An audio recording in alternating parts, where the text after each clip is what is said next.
자전거를 사라. 살아있는 한 후회하지 않을 것이다. 마크 트웨인. 사랑하면 울게 되듯이 자전거를 타면 사고를 피할 수 없다.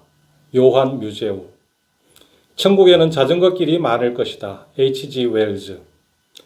자전거를 배우지 못하는 이유는 바퀴가 아니라 의지가 흔들리기 때문이다. 프랜시스 윌러드. 자전거를 제대로 소유하기 위해서는 전생애가 필요하다. 장폴 사르트르. 자전거 명언을 몇 개 소개해 드렸는데요. 들어본 말이 있으신가요? 한두 개 들어본 분도 있겠고 처음 듣는다는 분도 있을 겁니다. 그렇다면 이 명언은 어떻습니까? 인생은 자전거를 타는 것과 같다. 균형을 유지하려면 계속 움직여야 한다. 아인슈타인이 한 유명한 말입니다. 이 명언은 들어본 분이 좀 있지 않을까 싶은데요.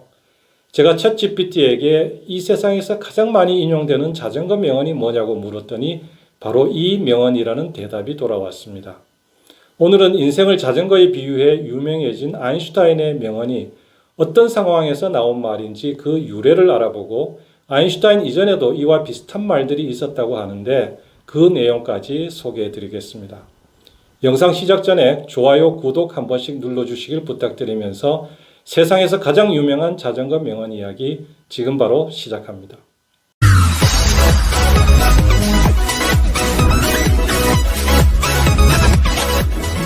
안녕하세요. 자전거 세상입니다. 자전거는 19세기 초반 독일에서 발명됐는데요. 그때부터 인류는 이 새로운 이동수단에 열광했습니다.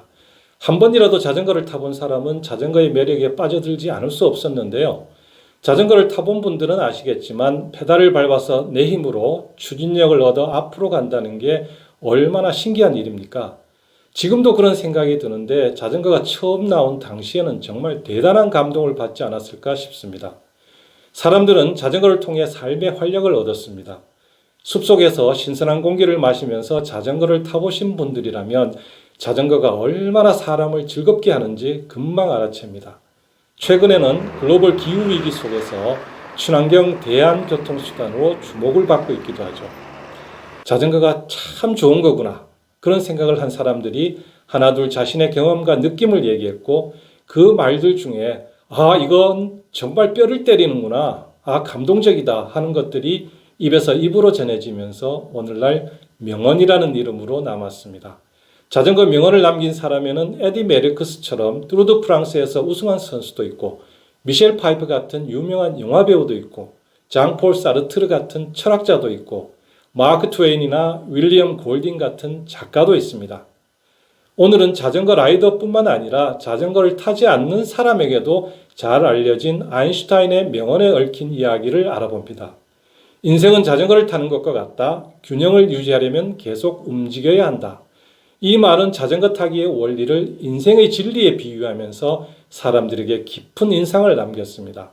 인생에서 어려움이나 불확실성을 마주할 때 멈추기보다는 앞으로 나아가야만 균형을 유지할 수 있다는 교훈을 담고 있어서 자주 인용되고 널리 사랑받는 명언입니다. 그렇다면 아인슈타인은 이 말을 언제 어디서 했을까요? 지금으로부터 94년 전인 1930년 2월 5일로 거슬러 올라갑니다. 이날 아인슈타인은 아들 에두아르트에게 편지를 썼는데 그 편지에 이 말이 처음 등장합니다. 당시에는 아인슈타인이 아들에게 쓴 편지에 주목한 사람이 없었습니다. 아들에게 쓴 개인적인 편지였으니까요. 그러다가 2007년 월터 아이작슨이 아인슈타인의 전기를 출판하면서 이 문장이 세상의 주목을 받습니다. 전기의 제목은 아인슈타인, 그의 삶과 우주인데요. 이 책 끝부분 주석에 편지의 원문이 실렸습니다. 이 독일어 원문에 이어 영어 번역문도 함께 실렸는데요. 우리말로 번역하면 이런 문장이 가능할 것 같습니다. 인간은 자전거와 같다. 움직이는 동안에는 편안하게 균형을 유지할 수 있다. 이 책이 출간되기 전 1994년에도 아인슈타인의 전기가 발간된 적이 있습니다. 로저 하이필드와 폴 카터가 함께 쓴 아인슈타인의 사생활인데요. 이 책에도 편지 이야기가 등장합니다. 그 대목을 읽어보겠습니다. 열심히 일하는 것이 우울증을 극복하는 최선의 치료라고 생각한 아인슈타인은 에두아르트에게 이렇게 말했다. 너에게 일이 있다면 얼마나 좋을까? 쇼펜하우어 같은 천재도 일이 없을 때는 의기소침했었다. 아인슈타인은 아들에게 인생은 자전거와 같아서 계속 움직일 때만 균형을 유지할 수 있다고 말했다. 앞에서 봤던 월터 아이작슨의 번역과 달리 여기에서는 사람을 인생으로 바꿨습니다. 인간은 자전거와 같다를 인생은 자전거 타기와 같다로 번역한 겁니다. 아이작슨 역시 자신의 책 축약본에서 사람, people이라는 표현 대신 인생, life로 번역했습니다. 그래서 탄생한 문장이 지금 우리가 알고 있는 아인슈타인의 명언입니다. 영어 문장은 이렇습니다. Life is like riding a bicycle. To keep your balance, you must keep moving. 2005년 독일에서 아인슈타인의 전기가 한 권 더 출간되는데요. 윌겐 네페가 쓴 이 책은 2007년 셜리 프리시에 의해 아인슈타인 전기라는 제목의 영역본으로 발간됩니다. 여기에서는 자전거 명언이 어떻게 표현됐는지 그 대목을 보겠습니다. 아인슈타인이 자전거를 타고 커브를 돌며 웃고 있는 유명한 사진은 1933년 2월 캘리포니아에서 찍은 것이다. 독일에서 강제 추방된 아인슈타인의 당시 처지를 상징적으로 보여주는 사진이다. 그는 1930년 아들 에두아르트에게 쓴 편지에서 인간은 자전거와 같다. 계속 움직이는 동안에만 균형을 유지할 수 있다라고 말했다. 이 책에는 다시 독일어 원문에 따라 인생이나 삶이란 표현 대신 인간, 사람으로 돌아갔습니다. 지금까지 아인슈타인이 말한 인생은 자전거를 타는 것과 같다. 균형을 유지하려면 계속 움직여야 한다는 명언의 유래를 알아봤습니다. 그런데 아인슈타인이 인생이나 인간을 자전거에 비유한 이 말이 그의 머리에서 나온 독창적인 표현이 아니라는 지적이 있습니다. 이미 19세기 말부터 신앙이나 사업을 자전거 타기에 비유한 표현이 종종 있었습니다. 이런 말들이 기록으로 남아 있습니다. 종교적인 삶을 산다는 건 자전거 타기와 같다. 계속 타고 가든지 아니면 내려와야 한다. 기독교는 자전거 라이딩과 닮은 점이 많다. 앞으로 계속 나아가야 한다. 멈추는 순간 쓰러진다. 기독교인의 삶은 자전거 타기와 같다. 계속 나아가든 내려오든 둘 중 하나다. 하늘나라에 가는 것은 자전거 타기와 같다. 끊임없이 앞으로 나아가야만 한다. 비즈니스는 자전거와 같다. 멈추면 쓰러진다. 계속 나아가지 않으면 휘청거리게 된다.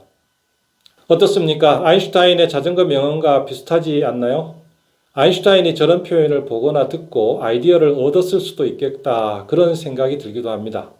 하지만 묻혀있던 말들이 이제와 알려진 건 아인슈타인 덕분이라는 해석도 가능하지 않을까요? 아인슈타인의 명언이 유명해져서 과거의 유사한 말들이 덩달아 알려지게 됐다. 그렇게 이해할 수도 있습니다. 오히려 아인슈타인이 자전거 타기를 인생에 비유한 그 지점이 많은 이들의 공감을 불러일으켜 오늘날까지 살아남은 명언이 되지 않았을까 싶습니다. 오늘은 자전거 명언 중에서 가장 유명하다는 아인슈타인의 명언을 소개해드렸습니다. 아들에게 보낸 편지에 쓴 인생은 자전거 타기와 같다. 균형을 유지하려면 끊임없이 움직여야 한다는 명언에 얽힌 흥미로운 일화에 대해서 알아봤습니다. 오늘은 여기까지입니다. 저는 다음에 더 재밌고 유익한 영상으로 돌아오겠습니다. 오늘의 영상이 마음에 드셨다면 좋아요, 구독 부탁드립니다. 두 바퀴로 행복한 세상을 여는 자전거 세상입니다. 고맙습니다.